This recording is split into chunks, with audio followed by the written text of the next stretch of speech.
طيب.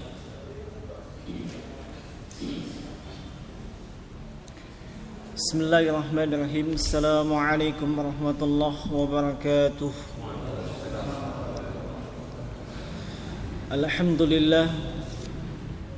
Alhamdulillahi rabbil alamin. Wa bihi nasta'inu ala umuri dunya waddin. Asyhadu an la ilaha illallah wahdahu la syarika lah. Wa asyhadu anna Muhammadan abduhu wa rasuluhu wa la nabiyya ba'dah.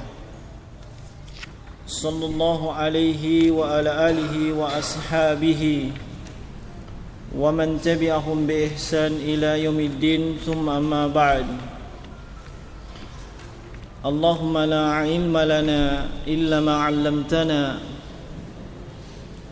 Allahumma anfa'na bima 'allamtana wa 'allimna ma yanfa'una wa zidna ilma. Ma'asyiral muslimin, jamaah salatul maghrib rahimani wa rahimakumullah. Alhamdulillah, kembali kita dipertemukan oleh Allah Subhanahu wa taala di kesempatan malam hari ini, malam Jumat, dalam rangka untuk sama-sama mempelajari Al-Quran, mempelajari makna-makna yang terkandung di dalam kalamullah, firman Allah Subhanahu wa taala, yang dengannya insyaallah taala kita bisa mengetahui, memahami maksud dan tujuan di balik setiap firman Allah Subhanahu wa taala. Dan kita berharap semoga Allah Subhanahu wa taala menjadikan kita ikhlas dalam setiap ibadah yang kita lakukan, termasuk di dalamnya tatkala kita sedang menuntut atau mempelajari ilmu syariat, ilmu agama. Kita berharap kepada Allah Subhanahu wa taala menerima amalan-amalan soleh kita dan memberinya ganjaran sesuai dengan apa yang telah Allah Subhanahu wa taala dan Rasulnya janjikan. Insyaallah taala kembali kita di kesempatan petang hari ini melanjutkan pembahasan dalam surah Al-Bayyinah. Naam, yang mana di kesempatan yang lalu kita sudah sampai di ayat yang kedua. Naam, di ayat yang pertama Allah Subhanahu wa taala mengabarkan bahwasanya orang kafir, baik dari kalangan ahlul kitab, mereka yang mendapatkan kitab samawi, yaitu kaum Yahudi dengan kaum Nasrani, dan juga kaum musyrikin secara umum ketika itu. Naam, mereka tetap dengan kekufuran dan kemusyrikan yang ada pada diri mereka sampai dengan datangnya Al-Bayyinah, keterangan yang nyata, bukti yang nyata. Naam, dan kemudian di ayat yang kedua Allah Subhanahu wa taala menyebutkan datangnya dan munculnya Al-Bayyinah tersebut, yaitu diutus Rasulullah sallallahu alaihi wa ala alihi wasallam di tengah-tengah masyarakat Arab jahiliyah ketika itu, yang kedatangan beliau hakikatnya itu sudah termaktub di dalam kitab Taurat dan kitabul Injil. Naam, dan Allah Subhanahu wa taala menyebutkan bahwasanya Rasulullah sallallahu alaihi wasallam yatlu suhufan mutahharah. Beliau membacakan suhuf, jamak dari sahifah, lembaran-lembaran yang telah disucikan. Dan ini bukti keterangan yang kedua. Al-Bayyinah yang pertama diutusnya Nabi sallallahu alaihi wasallam. Bayyinah yang kedua Allah berikan Al-Quran. Dan Nabi sallallahu alaihi wasallam yatlu, salah ayatlu atau qara yaqra, beliau membacakan, bukan membacakan mushaf di hadapan mereka. Sebab mushaf ketika itu belum ada. Nah, di sisi lain Nabi SAW itu ummi. Apa yang dimaksud dengan ummi? Yaitu la yaqra wa la yaktub. Beliau itu tidak bisa membaca dan juga tidak bisa menulis.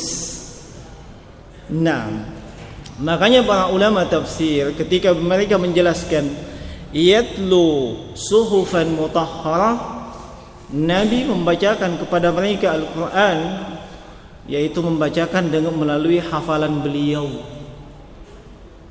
Membacakan melalui hafalan beliau, sebab beliau tidak bisa membaca dan tidak bisa menulis. Dan ini sangat dimaklumi, ya. Semua kita tahu bagaimana ketika Jibril alaihi salatu wassalam mendatangi beliau membawakan wahyu yang pertama, ya, disuruh baca, Iqra, baca. Tapi apa jawaban beliau? Ma ana biqari, saya tidak bisa membaca. Nah, saya tidak bisa membaca. Maka Jibril membacakan, beliau mengikuti. Jibril membacakan dan beliau mengikuti. Langsung dihafal ketika itu. Nah, dari situ para ulama mengambil pelajaran metodologi dalam mempelajari Al-Quran. Itu langsung dengan metodologi talaki, berhadapan langsung dengan sang guru atau sang pembimbing, alias siapapun yang mau mempelajari, menghafal dan seterusnya terkait dengan Al-Quran, bahkan seluruh cabang ilmu syariat, itu mesti ada pembimbingnya. Tidak bisa dengan metodologi otodidak, membaca begitu saja kemudian menyimpulkan sendiri kalau misalnya ilmu syariat. Nah, tapi dia mesti ada pembimbing. Demikian pula dengan metodologi Al-Quran. Makanya qiraah sab'ah yang kita kenal itu riwayatnya, sanadnya itu bersambung sampai kepada Nabi SAW. Qiraah Hafs misalnya itu bersambung terus, dari si A, B, C, D sampai kepada ulama yang saat ini. Dan kita yang mau mengambil bacaan Al-Quran, kita menyambung sanadnya kepada para ulama, bukan dengan dibaca sendiri, dihafal sendiri. Nah, ini yang biasa banyak keliru. Nah, sebab metodologi dalam hal tersebut adalah talaki, mesti ada pembimbing dan mengambil langsung ilmu tersebut kepada sang guru. Dan itu yang dibimbingkan kepada kita oleh para ulama. Kemudian jemaah sekalian, Nabi tidak bisa membaca, tidak bisa menulis, ummi. Itu bukan aib untuk beliau, bukan kekurangan. Justru salah satu hikmah di balik itu menunjukkan bahwa Al-Quran bukan hasil rekayasa beliau, bukan buatan beliau, bukan hasil tulisan beliau. Nah, itu hikmahnya, salah satunya disebutkan oleh para ulama. Kenapa Nabi SAW itu ummi, tidak bisa membaca, tidak bisa menulis? Apa susahnya bagi Allah mengajarkan kepada Nabi SAW? Tidak sulit. Tapi ada hikmah yang sangat besar di balik hal tersebut. Nah, Nabi membacakan kepada mereka suhufan mutahharah. Nah, lembaran-lembaran yang telah disucikan. Dan kita telah menyebutkan di kesempatan yang lalu, ay munaqqatun minasyirki wa min razailil akhlaq wa min kulli ma yasu'u. Nah, yaitu suci dari segala macam bentuk noda-noda kesyirikan, akhlak yang rendah, dan juga segala macam bentuk kejelekan dan keburukan. Ini sifat dari Al-Quran. Nah, dan ini untuk meyakinkan ahlul kitab, untuk meyakinkan ahlul kitab. Kemudian di ayat yang ketiga Allah sebutkan sifat yang lainnya. Fiha kutubun qayyimah. Nah, fiha, ini hak di situ dhamir kembali kepada apa? Suhuf. Suhuf itu kan jamak ya. Naam, jamak naam sahih. Kembali kepada suhuf. Jadi fiha, pada suhuf-suhuf tersebut, naam kutubun. Apa itu kutubun? Kutubun jamak dari kata kitab. Nih, apa itu kitab? Iya, nah sangat tahu bok-bok alias buku. Iya, nah itu kalau dilihat dari sisi letter late-nya. Jadi kalau dari sisi letter late bahasa, di dalam suhuf-suhuf tersebut itu ada buku-buku. Nah, tapi jemaah sekalian, para ulama tidak berpendapat demikian. Iya, para ulama tafsir itu memaknai, iya, kutub di situ memang jamak dari kata kitab, tapi bimakna maktubun. Bukan bukunya, tapi isi dan tulisan. Iya. Nah, jadi di dalam suhuf-suhuf tersebut ada isinya, ada tulisannya. Nah, dan isi atau tulisan dari suhuf-suhuf tersebut disifati dengan qayyimah. Fiha kutubun qayyimah. Apa itu qayyimah? Iya, qayyimah itu mustaqimatun, mustawiyatun, muhkamatun. Iya, maksudnya lurus, tegak, seimbang dan adil. Itu disebut qayyim kalau dari sisi bahasa. Sebab kalau orang Arab mengatakan qama yaqumu, maka maksudnya mustaqimatun. Dia betul-betul qama yaqumu, dia betul-betul berdiri dengan benar, tegak dan tidak mencong-mencong. Iya. Nah, itu kalau dikatakan qama yaqumu qiyaman. Iya, dan itu dan qayyimah dari kalimat itu. Nah, menunjukkan Al-Quran itu seluruh isinya itu tidak ada kebengkokan. Iya. Seluruh isinya itu mengajak kepada hal-hal yang benar. Nah, dan di dalam Al-Quran, di dalam surah Al-Kahfi, Allah Subhanahu wa taala menegaskan di ayat yang pertama, Alhamdulillahilladzi anzala ala abdihi alkitaba wa lam yaj'al lahu iwajan. Ya. Segala puji bagi Allah yang telah menurunkan kepada hambanya, abdihi. Siapa di situ hambanya? Muhammad. Kitaban, Al-Quran, wa lam yaj'al lahu iwaja, dan tidak menjadikan dalam Al-Quran tersebut sesuatu yang iwaj, sesuatu yang mencong, sesuatu yang bengkok. Nah, dan konsekuensi dari sesuatu yang lurus, tegak dan tidak mencong, tidak bengkok. Iya, kata Syekh Abdurrahman Nasir As-Sa'di dalam tafsirnya, konsekuensinya, iya, seluruh isinya itu pasti benar. Seluruh isinya pasti benar. Maka tatkala diberitakan, dikabarkan sesuatu dalam Al-Quran, apakah itu kisah-kisah umat terdahulu, apakah itu kisah para nabi-nabi terdahulu, kisah mereka yang diazab oleh Allah, kisah mereka yang mendapatkan nikmat, dan seluruh pemberitaan dalam Al-Quran itu pasti benar dan sama sekali tidak mengandung kedustaan. Dan itu wajib diyakini oleh seorang muslim dan muslimah. Nah, dan ketika disebutkan dalam Al-Quran perintah, ketika disebutkan dalam Al-Quran larangan, dan disebutkan hudud, hukuman-hukuman syariat, iya, itu semuanya dibangun di atas bingkai keadilan. Allah tidak menzalimi si hamba ketika memerintahkan dia melakukan ibadah. Allah juga tidak menzalimi si hamba ketika si hamba tersebut melanggar larangan.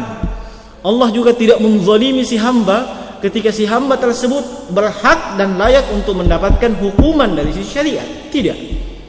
Itu bentuk keadilan Allah Subhanahu wa taala. Dan kalimat qayyimatun, iya, salah satu maknanya, iya, adilatun. Iya, adil, kokoh, kuat, tidak mencong. Nah, itulah Al-Quran jemaah sekalian. Nah, suci, la ya'tihil batil min baini yadayhi wala min khalfihi, tanzilum min hakimin hamid, dalam surah Fussilat. Iya, tidak ada kebatilan yang mendatangi Al-Quran, baik dari depan maupun dari belakang. yang diturunkan dari Allah yang Maha Bijaksana dan Maha Terpuji. Naam. Ini sifat daripada Al-Qur'an yang Allah Subhanahu wa taala sebutkan. Nah, setelah datang bukti yang nyata, di depan mereka terpampang bukti tersebut. Nabi plus dengan Al-Quran. Apakah ahlul kitab dan kaum musyrikin itu goyah? Iya kan? Kan di ayat pertama mereka kokoh. Iya, tidak terpengaruh dengan pemberitaan di Taurat, pemberitaan di Injil. Sudah disebutkan demikian. Iya. Mereka nunggu apa? Bukti yang nyata. Mana buktinya? Nah, sekarang ketika datang Nabi, sudah ada bukti yang nyata. Kalau di Taurat cuma diceritakan, di Injil cuma diceritakan. Iya. Sekarang manusianya sudah ada. Manusianya sudah ada. Iya.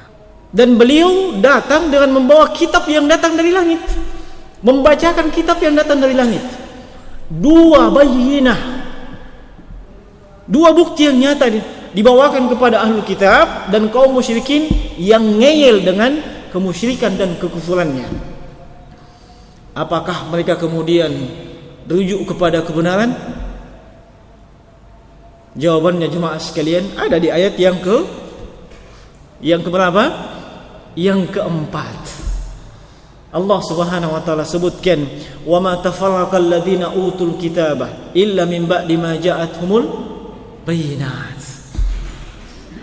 Dan tidaklah ahlul kitab tafarraqah, berpecah belah, berselisih, kecuali setelah datangnya al-bayyinah. Ya, kecuali setelah datangnya al-bayyinah. Iya. Datang bukti yang nyata, datang keterangan yang nyata, mereka malah berselisih. Mereka malah berpecah belah. Maksudnya apa jemaah sekalian? Sebahagian dari ahlul kitab terima. Sebab kenapa? Ya memang sudah diberitakan sebelumnya dalam Taurat dan Injil. Sudah ada sebelumnya. Sekarang buktinya sudah nampak di depan mata. Dilihat dengan mata kepala, didengar dengan telinga apa yang dia bacakan. Maka sebahagian beriman. Tapi sebahagian lagi tetap ngeyel dengan kekafirannya. Makanya disebut berpecah belah. Sebelumnya mereka bersatu. Bersatunya apa? Tunggu sampai datang namanya bukti yang nyata. Iya. Bahkan bukan cuma dari kalangan ahlu kitab yang bersatu, kaum musyrikin sepakat juga. Iya. Tapi begitu datang bukti yang nyata, mereka malah berpecah belah. Sebahagian beriman dan sebagian yang lain tetap ngeyel dan ngotot dengan kekafirannya. Nah, dan yang beriman iya, itu lebih sedikit dibandingkan dengan yang tetap ngeyel. Ya. Ini Allah sebutkan dalam surah Ali Imran di ayat 110. Allah Subhanahu wa taala berfirman, "Kuntum khaira ummatin ukhrijat lin-nas ta'muruna bil ma'ruf wa tanhauna 'anil munkar wa tu'minuna billah walau amana ahlul kitabi lakana khairan lahum minhumul mu'minun wa aktsaruhumul fasiqun." Kalian, kata Allah Subhanahu wa taala, umat yang terbaik, umat Islam, umat Muhammad, ta'muruna bil ma'ruf, mengajak kepada ma'ruf, melarang kepada yang mungkar, beriman kepada Allah. Iya.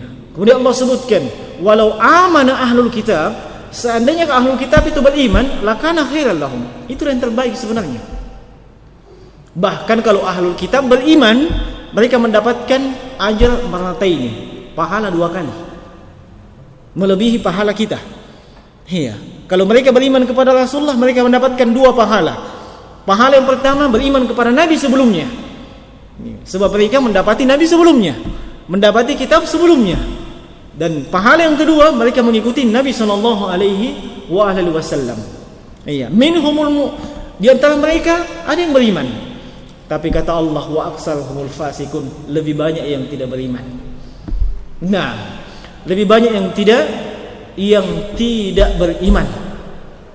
Adapun yang beriman jemaah sekalian dari kalangan ahlul kitab, adalah mereka yang mendapatkan hidayah dari Allah, yang betul-betul jujur mengamalkan kitab yang mereka punya. Kalau mereka jujur dengan kitab yang mereka punya, Allah akan beri hidayah kepada mereka untuk beriman kepada Allah dan beriman kepada Nabi sallallahu alaihi wasallam. Dan di antara ahlul kitab, dari sekian banyak ahlul kitab yang ada di kota Madinah, itu ahlul kitab Bani Israel, itu asalnya dari Syam, mereka dari Ibrani, kemudian melakukan eksodus. Apa itu eksodus? Pindah kemana? Ke negeri Hijaz. Kenapa? Di Taurat dan Injil diberitakan bahwa Nabi itu lahir di tempat yang banyak pohon kurmanya. Di tempat yang banyak pohon kurmanya. Dan mereka tahu tempat yang banyak pohon kurmanya di mana? Hijaz, Makkah, Madinah, dan di seputaran itu. Makanya mereka melakukan eksodus. Nah, dan itu terpampang dengan jelas dalam sirah nabawiyah. Catatan para ulama terkait asal usul itu Bani Israel. Nah, dan mereka tinggal di kota Madinah. Salah satu yang tinggal di kota Madinah ketika itu, salah satunya adalah seorang pendeta ulama dari kalangan Yahudi yang hafal isi Taurat. Namanya Husain bin Salam bin Haris. Husain bin Salam bin Haris. Itu namanya ketika dia Yahudi. Ketika dia masuk Islam namanya Abdullah bin Salam. Nah, ketika masuk Islam namanya Abdullah bin Salam. Nah, ketika Nabi hijrah ke kota Yasrib, sebelum Madinah namanya Yasrib, Nabi hijrah ke sana. Sampai di kota Madinah, Nabi disambut oleh penduduk kota Madinah. Dan Husain bin Salam atau Abdullah bin Salam ketika itu sedang berada di kebun kurmanya dan mendengarkan bahwa Nabi yang disebutkan dalam Taurat itu sudah ada di kota Madinah, sudah ada di kota Yasrib. Nah, maka beliau berinisiatif mau mendatangi Nabi tersebut, sekaligus mengetes, menguji betul muakah ini Nabi yang dikabarkan dalam Taurat. Nah, dan beliau mendatangi Nabi SAW sambil mengatakan, inni sa'iluka an salasin la ya'lamuhunna illa nabiyyun. Saya mau bertanya kepadamu, yang pertanyaan ini tidak ada yang tahu jawabannya kecuali dia pasti Nabi. Artinya kalau bukan Nabi tidak akan tahu itu jawabannya itu. Beliau mau mengetes betul muakah ini Nabi disebutkan dalam Taurat. Ini kayak namanya Ahmad, ini kayak namanya Muhammad.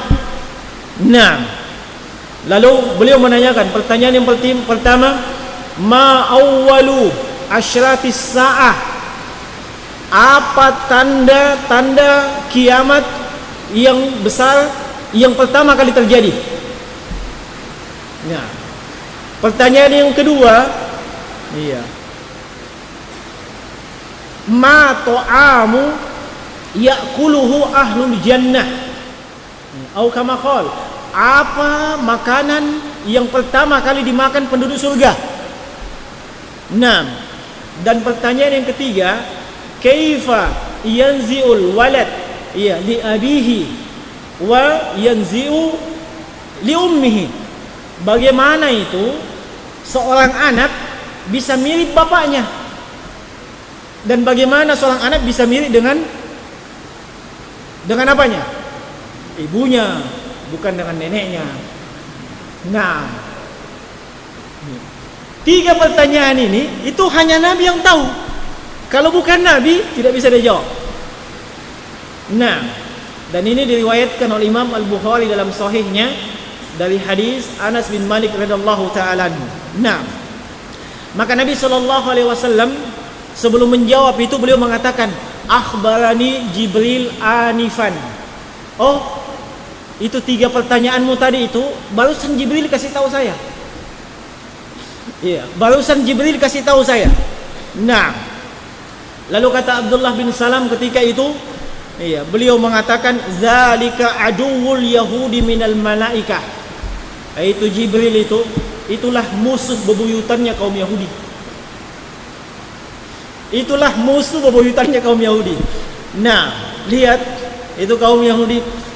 Ya, biar malaikat na musuh semua. Nah, itu kaum Yahudi. Nah, maka Nabi SAW memberitakan, amma awwalu asyratis sa'ati fanarun tahsyuruhum minal masyriqi ilal maghrib. Bahwasanya tanda hari kiamat yang pertama kali muncul, yakni kiamatul kubra. Iya. Yang pertama kali muncul adalah api yang akan menggiring manusia minal masyriqi ilal maghrib, dari sebelah timur menuju ke sebelah barat. Nah, kemudian kata Nabi SAW menjawab pertanyaan yang kedua, wa amma awwalu ta'amin ya'kuluhu ahlul jannah, bahwa makanan yang pertama kali disuguhkan, dinikmati oleh penduduk surga. Ini makanan pertama kali siapapun yang masuk surga. Nah, apa kira-kira? Iya, hati ikan paus. Gimana ikan paus memang ada di surga? Dari mana? Iya, memang saya biasa baca-baca itu. Hati ikan paus, hati ikan hiu. Bisa-bisanya ini terpisahkan ikan paus, ikan hiu dari mana itu? Nah, kata Nabi SAW, ya, kata beliau, faziyadatu kabadil hut. Makanan pertama kali penduduk surga itu adalah sekerat hati ikan. Hut itu ikan. Tidak ada tambahan paus setelahnya. Tidak ada tambahan hiu. Jangan ditambah-tambahi. Nah, tapi dimaklumi ya, sebab memang mungkin terjemahan begitu. Yang Kediri itu penterjemahnya, komplain sana. Nah, iya, sekerat daging, sekerat hati ikan. Itu makanan pertama kali penduduk surga. Iya, dan tidak usah komplain, masa itu? Para di surga ini tidak usah komplain, apalagi komplain sama saya. Nah, dan saya tidak usah ditanya apa hikmahnya, kenapa mesti itu? Ya, itu makanan pertama kali. Makan siangnya juga beda, minumannya salsabila.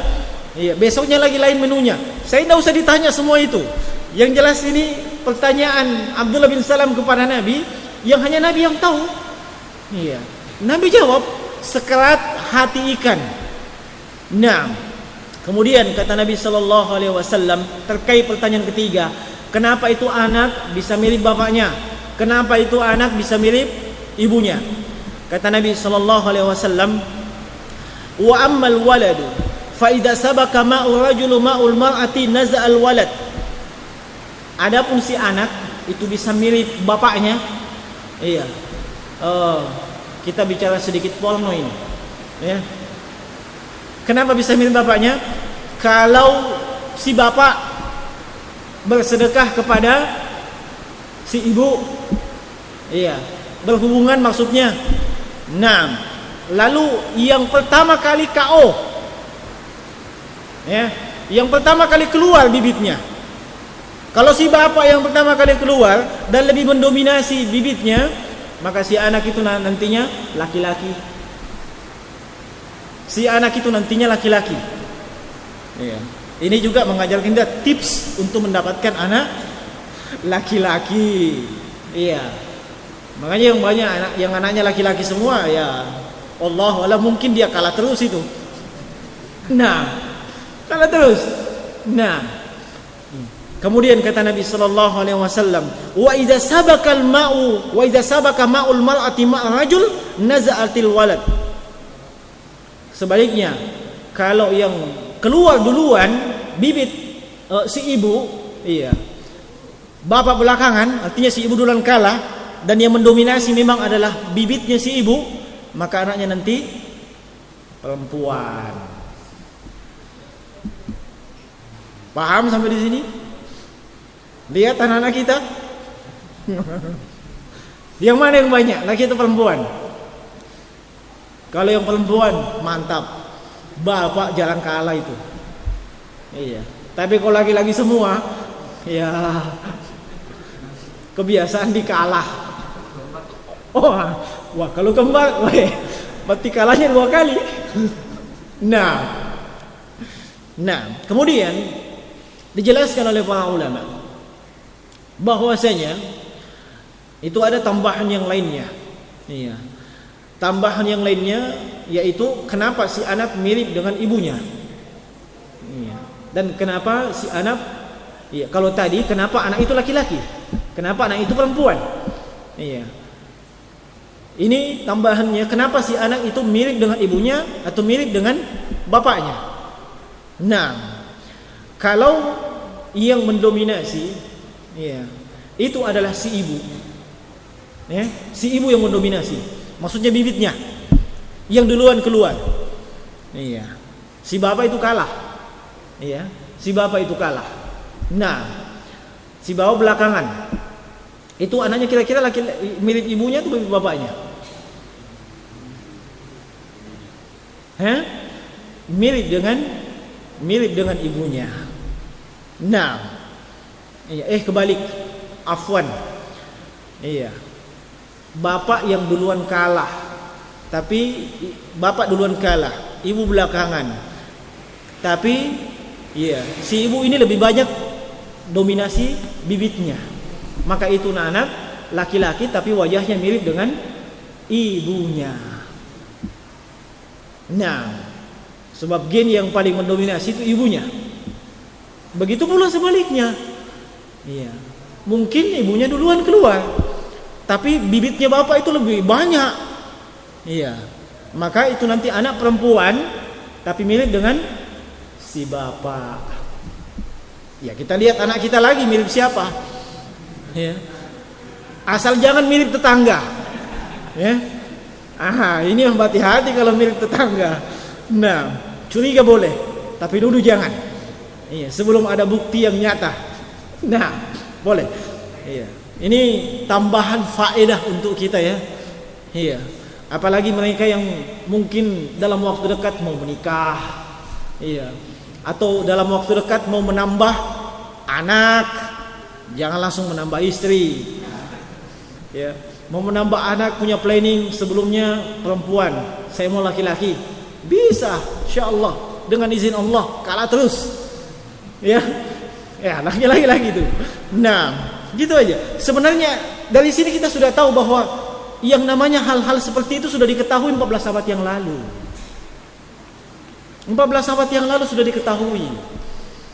Nah, sudah termaktub dalam hadis-hadis Nabi sallallahu alaihi wasallam. Nah, jemaah sekalian, ketika Nabi selesai membacakan ini, menyebutkan dan menjawab 3 pertanyaan tersebut, apa kata Abdullah bin Salam?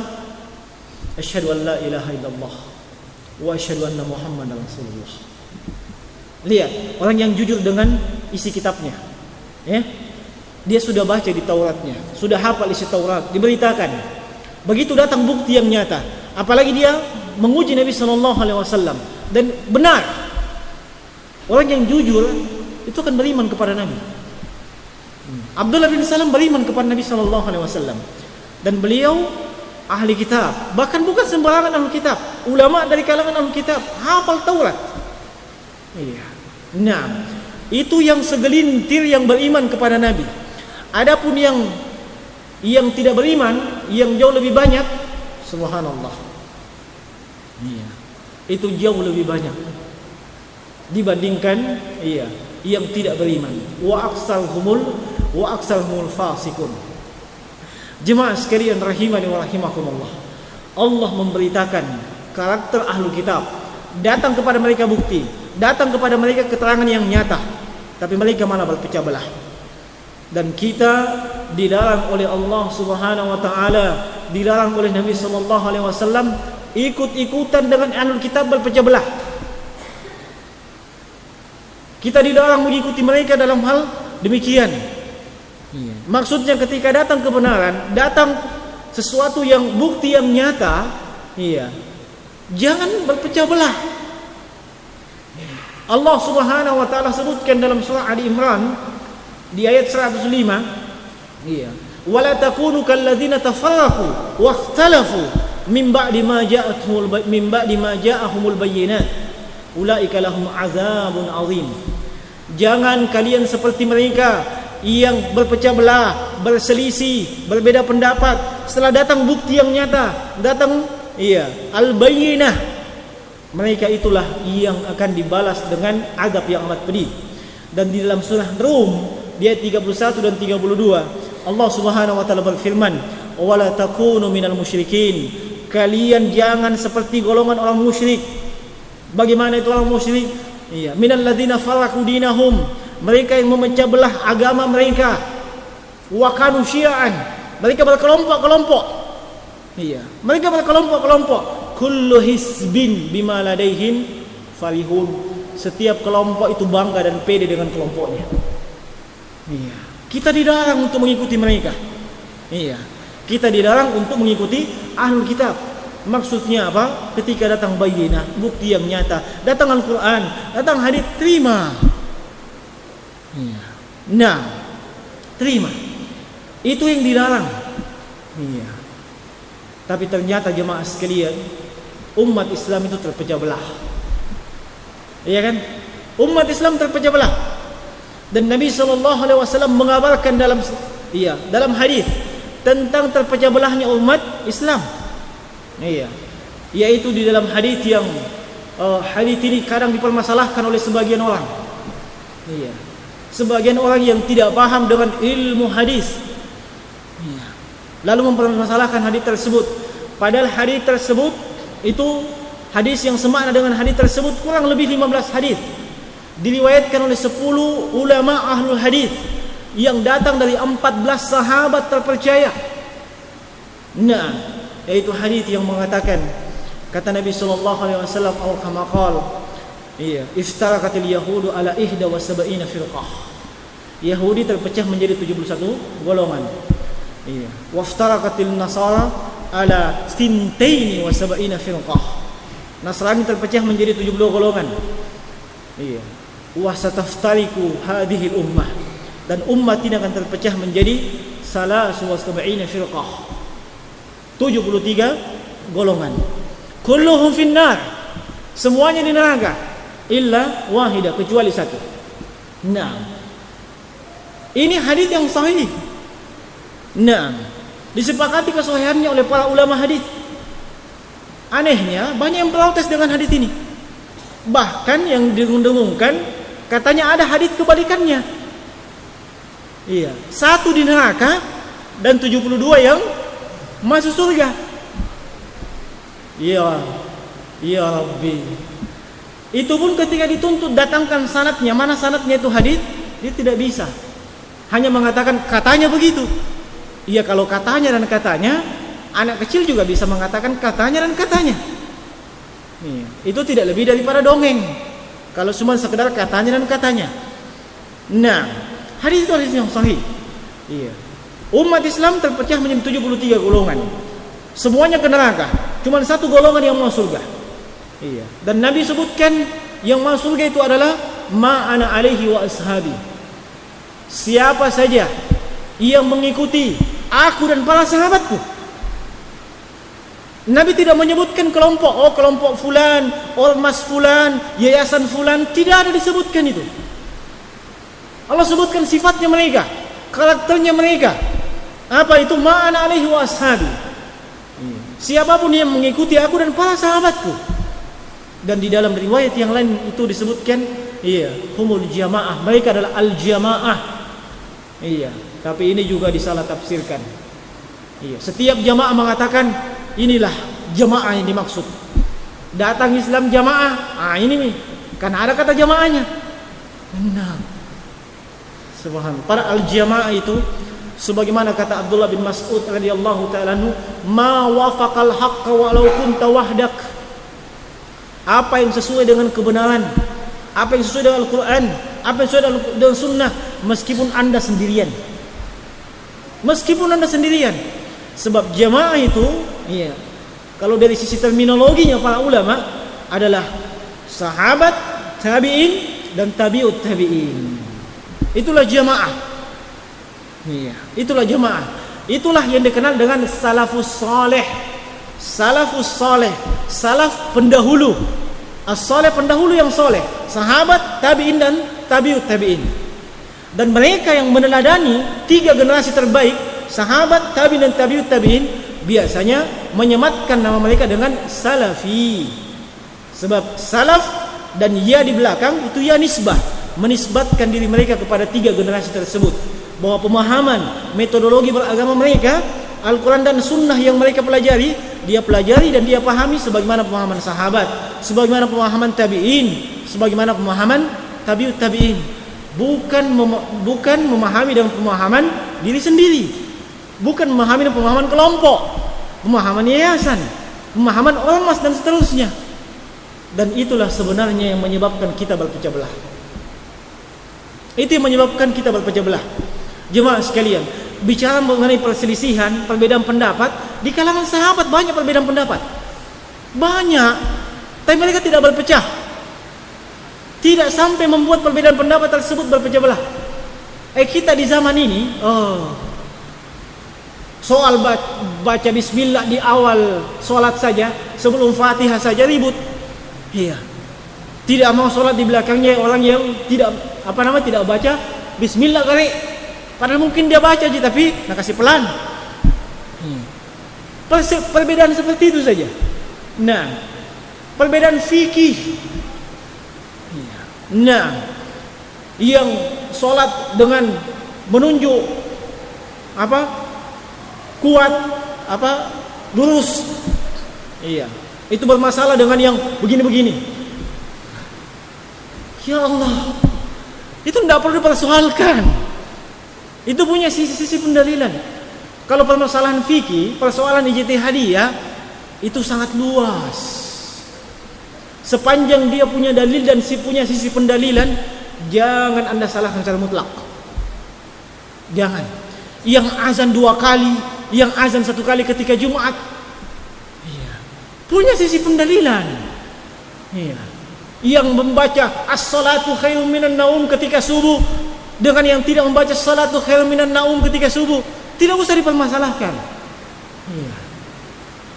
Qunut subuh itu juga tidak mau sholat di tempat yang ada qunut subuhnya. Jemaah sekalian, para ulama yang memfatwakan bahwa qunut subuh yang dilakukan terus menerus dengan kontinu, mereka fatwakan itu bid'ah. Bersamaan dengan itu, kalau Anda sholat di suatu tempat dan itu sholat subuh, ada qunut di situ, Anda ikut dengan imam. Anda ikut dengan imam. Bayangkan, padahal mereka fatwakan apa? Qunut subuh yang dilakukan terus menerus itu bid'ah. Lihat, persoalan fikih ijtihadiyah, bukan qat'iyah. Tidak usah saling membelakangi. Tidak usah bikin kelompok A, kelompok B. Itu kelompok goyang-goyang tangan, ini kelompok tidak goyang-goyang tangan. Pantas kita berpecah belah. Para ulama saja yang mereka berbeda pendapat dalam satu masalah, mereka berangkulan, tidak saling membelakangi. Kalau persoalan fikih, tapi wajib menerangkan. Misalnya kita menguatkan pendapat bahwa pendapat yang benar tidak digerakkan jari, terangkan yang mana sisi kebenarannya. Tapi Anda tidak boleh maksakan kepada orang yang begini-begini, apalagi memusuhi dia, apalagi mencap dia ahlul bid'ah. Waliyadzubillahi min dzalik. Ini yang membuat kita terpecah. Tidak dewasa menilai perbedaan. Tidak dewasa menilai perbedaan. Seperti anak-anak. Anak-anak itu kan kalau permainannya beda, baku musuh. Satu punya permainan, satu tidak punya permainan, baku musuh. Kayak anak-anak betul. Nah, begitu keadaan umat Islam terpecah hanya karena persoalan-persoalan yang seharusnya tidak usah berpecah belah. Beda pendapat silahkan, tapi untuk berpecah jangan. Silahkan berangkulan. Untuk persoalan fikih, untuk persoalan ijtihadiyah, Beda kalau persoalan qat'iyah, persoalan prinsip, persoalan akidah. Iya, yang satunya memuliakan sahabat, yang satunya mencela sahabat, itu beda itu. Sebab satunya punya dalil, yang satunya tidak punya dalil.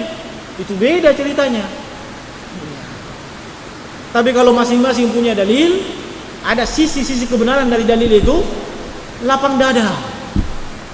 Nah, jam berapa Ustaz? Nah, ini jemaah sekalian, kita dilarang berpecah belah sebagaimana berpecah belahnya kaum Yahudi, kaum Nasrani. Nabi mengabarkan kita akan terpecah belah. Solusinya apa? Ada dalam hadis itu. Ma ana alaihi wa ashabi. Kalau kita sepakat bahwa kita memahami Al-Quran, memahami sunnah, kita pahami sesuai dengan apa yang dipahami Nabi, apa dipahami sahabat, kita satu itu. Satu. Meskipun mungkin praktek sholat beda, ya, praktek sholat mungkin beda, tapi akidah kita sama. Akidah kita Ahlus Sunnah wal Jamaah. Iya. Tidak usah dipersoalkan persoalan ijtihadiyah itu. Yang penting dia punya dalil, ya. Yang penting dia punya dalil, bukan cuma sekedar ikut-ikutan. Iya, dia tahu inilah sisi dalilnya. Nah, iya. Jawabannya ada di situ. Iya. Untuk bersatu kita ikuti, bersatu di atas apa yang dibawa Nabi sallallahu alaihi wasallam. Dan di dalam hadis Irbad bin Sariyah, radhiyallahu ta'ala anhu, Nabi sudah menggambarkan, innahu man ya'ish minkum ba'di fasayara ikhtilafan katsira. Siapapun yang hidup setelahku pasti akan mendapati perselisihan yang banyak. Pasti akan mendapati perbedaan yang banyak. Nabi kasih solusi, fa'alaikum bisunnati. Kalian wajib berpegang dengan sunnahku. Sunnah itu solusinya. Iya. Jadi kalau ada yang berbeda pendapat, yang satu mengatakan ini, yang satu mengatakan ini, kita kembalikan ke sunnah. Ada mau ke sunnahnya? Itu saja. Iya. Tidak usah mata geng antara satu dengan yang lain. Iya. Sehingga saya minta jemaah sekalian, khususnya kita di sini dan secara umum kaum muslimin dan muslimah, tolong dewasa dalam menilai, melihat sebuah perbedaan. Sebuah perbedaan, apalagi kalau itu masih masuk dalam lingkup fikih, masuk dalam lingkup ijtihadiyah yang para ulama tidak sepakat dalam masalah itu. Tolong dewasa dalam menilai perbedaan. Jangan saling gontok-gontokan. Jangan saling gampang menyalahkan. Memang wajib Anda menerangkan, saya berpendapat A yang benar, dalilnya ini. Ya memang sampai di situ saja. Anda tidak wajib paksakan dia. Apalagi kalau dia punya sisi pendalilan yang lain. Nah, tolong dipahami seperti itu ya.